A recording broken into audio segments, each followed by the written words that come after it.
সরকারি চাকরির কাছে আর কিছু না হোক আমার ওই একটা ঋণ যে সে আমাকে দূরে দূরে ঠেলেছে কিন্তু আমাকে অনেক দেখিয়েছে। সংসার এবং পরকীয়া দুটোই খুব ভালো সামলান, কিন্তু আমি নিজের ক্ষেত্রে যে কোনো একটা পারি, দুটো পারি না। যাতায়াতটা লেখকদের ক্ষেত্রে এত রকম প্রশ্নের উত্তর এবং এত ভিসার কড়াকড়ি যেন লেখকদের ক্ষেত্রে বা শিল্পীদের ক্ষেত্রে না থাকে। আমার লেখালেখি শুরু বলতে সেটা খুবই ছোটোবেলায়, মানে আমার ক্ষেত্রে লোকের যেমন মানে তাদের পরিবার থেকে যেমন পেশা নিয়ে কথা বলা হয় বা পেশার নির্বাচনের কথা বলা হয়, ছোটোবেলা থেকে শোনানো হয়, জিজ্ঞাসা করা।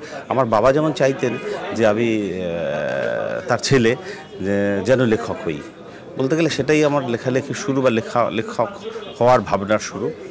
পরবর্তীতে স্কুল ম্যাগাজিন যেরকম হয় এর বাইরে লেখা বা কাগজে লেখা বা পত্রিকায় লেখা, সেটা শুরু হচ্ছে 1987 সাল থেকে। সেটা খুবই বড় ভূমিকা ছিল। আমার বাবা যেহেতু কলেজে বাংলা এবং সংস্কৃত দুটো ভাষা পড়াতেন, ঠাকুরদাও সংস্কৃত পড়াতেন এবং মা স্কুলে বাংলা পড়াতেন, ফলে আমাদের বাড়িতে স্বাভাবিকভাবেই সাহিত্যের চর্চাটা একটা মানে সর্বদাই ছিল।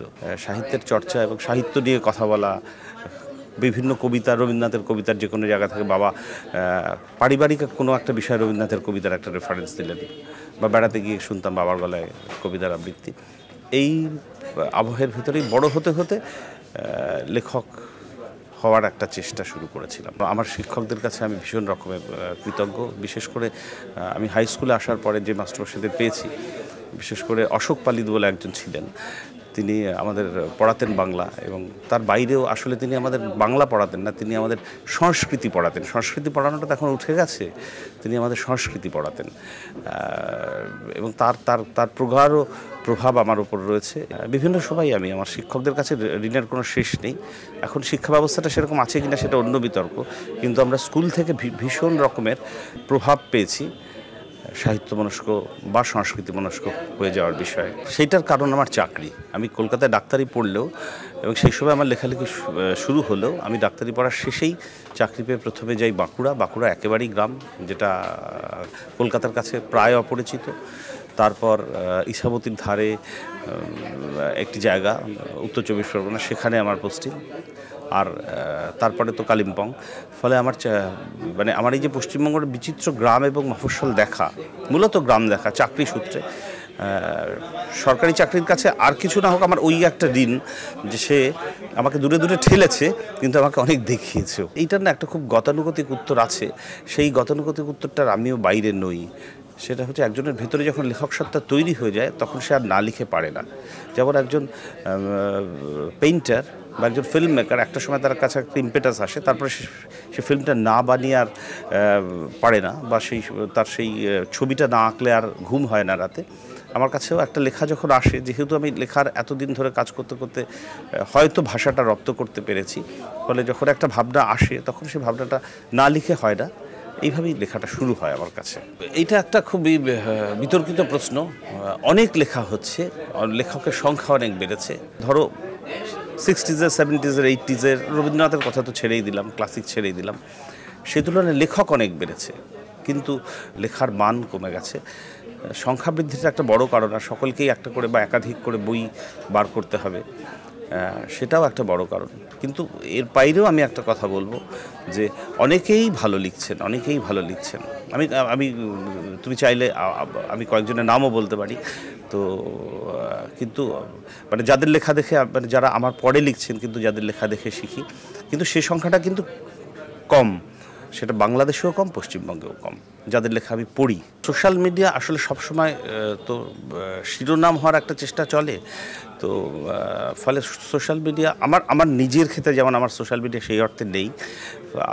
আমি সোশ্যাল মিডিয়া থেকে সরে গেছি এটারই কারণে যে আমার ভেতরে তো সোশ্যাল মিডিয়া একটা ভীষণ অস্থিরতাই তৈরি করতো। আমি সোশ্যাল মিডিয়া বেশিক্ষণ থাকতে পারতাম না, একটা ঘোরের ভেতরে ছিলাম। এবং আমার ক্ষেত্রে মানে অনেকের ক্ষেত্রেই এটা ব্যতিক্রম, তারা সোশ্যাল মিডিয়াও করেন, সংসার এবং পরকীয়া দুটোই খুব ভালো সামলান, কিন্তু আমি নিজের ক্ষেত্রে যে কোনো একটা পারি, দুটো পারি না। ফলে আমি সংসারটা ছেড়ে দিয়ে পরকীয়াতেই আছি, লেখালেখিটাই করি। আমি সোশ্যাল মিডিয়া কমফোর্টেবল নয়। আমার ক্ষেত্রে সোশ্যাল মিডিয়া একটা অস্থিরতাই তৈরি করেছে। অস্থিরতাটার কিছুই নয়, যে একটা তাৎক্ষণিক প্রতিক্রিয়া পাওয়ার একটা অস্থিরতা, সেটার বাইরে আমি চলে যেতে চেয়েছি বলেই অ্যাকাউন্ট আছে, কিন্তু আমি সেটা খুলি না। আমার সময়টা খুব ভাগ করা আছে। আমি তো 3.5 দিন কাজ করি আর বাকি 3.5 দিন কোনো কাজই করি না। সেই 3.5 দিন আমি নিজের মতো করে ডাক্তারি আমার পড়াশোনা করি, লেখার থেকেও পড়াটা বেশি জরুরি। আর এইটাই আমি নিজের জন্য মানে নিজেকে সময়টাকে অনেকটা ভাগ করে নিয়েছি এবং সেই কারণেই সরকারি চাকরিটাও ছেড়ে দিয়েছি, যে আমি যাতে নিজের জন্য অনেকটা সময় বার করতে পারি, লেখার চাইতো পড়ার জন্য কিংবা গান শোনার জন্য কিংবা ফিল্ম দেখার জন্য। আর ফাঁকে যতটুকু পারলাম লিখলাম। নানা রকমের ইন্টারাকশনের ব্যবস্থা করা, প্রথমত বইয়ের আদান প্রদানটা অত্যন্ত সচল এবং স্বাভাবিক করতে হবে। আর হচ্ছে আদান প্রদান মানে যাতায়াতটা লেখকদের ক্ষেত্রে এত রকম প্রশ্নের উত্তর এবং এত ভিসার কড়াকড়ি যেন লেখকদের ক্ষেত্রে বা শিল্পীদের ক্ষেত্রে না থাকে। যাদের সন্দেহ করার জন্য এই সিস্টেম তৈরি করা হচ্ছে, সন্দেহের তালিকায় তারাই থাকুক। মানে এত হ্যাপা এবং এত আমি বলবো নট টু বি আস্কড এমন সমস্ত প্রশ্নের উত্তর দিতে হয়, সেই প্রশ্নগুলো যে কোনো মানুষকে এক দেশ থেকে দুটো কাছাকাছি দেশ, একই সংস্কৃতি, সব একরকম, কিন্তু এই মিলতে ভীষণ বাধা দিচ্ছে। এই কাঁটাতার আছে ঠিকই, কিন্তু কাঁটাতারের থেকেও মারাত্মক হচ্ছে পাসপোর্ট এবং ভিসার ঝামেলা। এটা আমাদের সংস্কৃতি মিলনেও বাধা দিচ্ছে। অনলাইনে অনেক সুবিধা হয়েছে ঠিকই, কিন্তু এই যে চোখের সামনে যে আজকে ঢাকায় গল্প পড়তে আসা, তোমাদের সঙ্গে দেখা হওয়া, এর তো কোনো বিকল্প বা এর তো কোনো প্রতিযোগী ব্যবস্থা থাকতে পারে না। উপন্যাস, গল্প ইত্যাদি তো লিখেছি, কিন্তু আমি বাকি জীবন যেটুকু লিখবো সেটা আর কয়েকটা ছোট গল্প লেখারই পরিকল্পনা আছে। খুব বেশি লেখার বিষয় হয়তো আমার কাছে নেই। ক্রমশ আমি বুঝতে পারছি আমার হয়তো বিষয় যা বলার কথা ছিল সেটুকু বলা হয়ে গেছে বা প্রায় হয়ে এসছে। এখন আমি বলা যায় একজন প্রৌঢ় মানুষই, ফলে আমার যেটুকু নতুন করে দেখা হচ্ছে বা যেটুকু অভিজ্ঞতা আছে সেইটুকুই লিখতে পেরে গেলে আর কয়েকটি গল্পে আমি লেখক জীবন থামিয়ে দেবো। হ্যাঁ, লেখকের মনে হয় একটা ডিটারমিনেন্ট, তার নিজের কথা বলা হয়ে গেলে মনে হয় থামা দরকার, অন্তত আমার মনে হয়। আর বিদেশে তো এটা খুব সচেতনভাবে করা হয় না। এইটা হচ্ছে প্রচুর পড়তে হবে। যে গল্প লিখবে তার বাংলা গল্পের উত্তরসূরি হয়ে লিখতে হবে, তার আগের ভালো গল্প সমস্ত পড়ে ফেলতে হবে। যে কবিতা লিখবে তাকে বাংলা কবিতার ধারাবাহিকতা জানতে হবে এবং বিদেশি সাহিত্য পড়তেই হবে।